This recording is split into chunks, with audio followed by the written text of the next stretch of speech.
सामान्य मुंबईकरांसाठी बातमी ती म्हणजे मुंबईची जीवनवाहिनी असलेल्या बेस्ट बसच्या भाड्यामध्ये आता वाढ होणार आहे आणि बेस्ट बस भाडेवाढीबाबतच्या प्रस्तावाला मुंबई महानगरपालिकेनं मंजुरी दिली आहे। 2 दिवसांपूर्वी मुख्यमंत्री देवेंद्र फडणवीस यांच्या उपस्थितीमध्ये बैठक झाली आणि बेस्ट उपक्रमानं बेस्ट बसच्या भाडेवाढीसाठी आग्रह धरला होता। त्याला आता मान्यता मिळाली आहे आणि त्यामुळे मुंबईकरांना बेस्टच्या प्रवासासाठी आता दुप्पट पैसे मोजावे लागणार आहेत। त्यामुळे अर्थातच सामान्य मुंबईकरांच्या यावर काय प्रतिक्रिया असणार आहेत हे बघणं महत्त्वाचं ठरणार आहे। बेस्ट बसची आता भाडेवाढ झाली आहे 5 रुपये, जे आधी तिकीट होतं ते आता थेट 10 रुपये झाले, दुपटीनं वाढ झाली आहे। त्यामुळे ही बेस्टची भाडेवाढ नेमकी कशी असणार आहे तेही आपण पाहणार आहोत।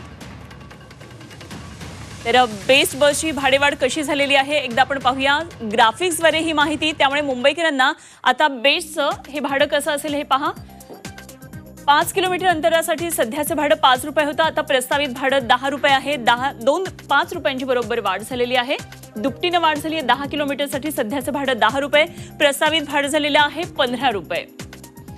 तर अंतर 15 किलोमीटर असेल, सध्याचं भाडं 15 रुपये, प्रस्तावित भाडं आहे 20 रुपये। अंतर 20 किलोमीटर, सध्याचं भाडं जे 20 रुपये, प्रस्तावित भाडं आहे 30 रुपये। इथे थेट 10 रुपयांची वाढ झाली आहे। तर बेस्ट प्रवास महागलेला आहे आणि अर्थातच सामान्य मुंबईकरांचा खिसा आता खाली होणार आहे। 10 किलोमीटरच्या अंतरासाठी 13 रुपये सध्याचं भाडं आहे, प्रस्तावित भाडं 20 रुपये आहे। तर हे वातानुकूलित बसचे आपण दर पाहतोय। 15 किलोमीटरसाठी आधी 19 रुपये होते, तेही आता वाढलेले आहेत। 20 किलोमीटरसाठी 25 रुपये भाडं होतं, आता 35 रुपये आकारलं जाणार आहे। तर भाडेवाढीला मुंबई महापालिकेनं आता मंजुरी दिलेली आहे आणि या संदर्भात आढावा घेतलेला आहे आमच्या प्रतिनिधी सीमा आढे यांनी।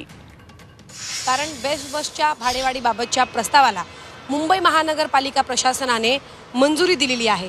खरं तर भाडेवाढी संदर्भात 2 दिवसांपूर्वीच मुख्यमंत्री देवेंद्र फडणवीस यांच्या उपस्थितीमध्ये बैठक पार पडलेली होती आणि या बैठकीमध्ये बेस्ट उपक्रमाने बेस्ट बसच्या भाडेवाढीसाठी आग्रह धरलेला होता। त्याला आता मान्यता मिळाल्यामुळे मुंबईकरांना बेस्ट बसच्या प्रवासासाठी दुप्पट पैसे मोजावे लागण्याची शक्यता जी आहे ती वर्तवली जाते। अनेक वर्षांपासून बेस्ट हे तोट्यात होती, त्यामुळे बेस्टला तोट्यातून बाहेर काढण्यासाठी तिकीट दरामध्ये वाढ करण्याचा निर्णय जो आहे तो घेण्यात आलेला आहे।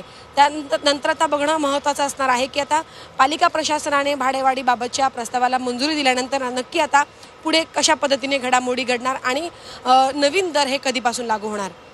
व्हिडिओ जर्नलिस्ट सुमेशसह सीमा आढे, झी 24 तास, मुंबई।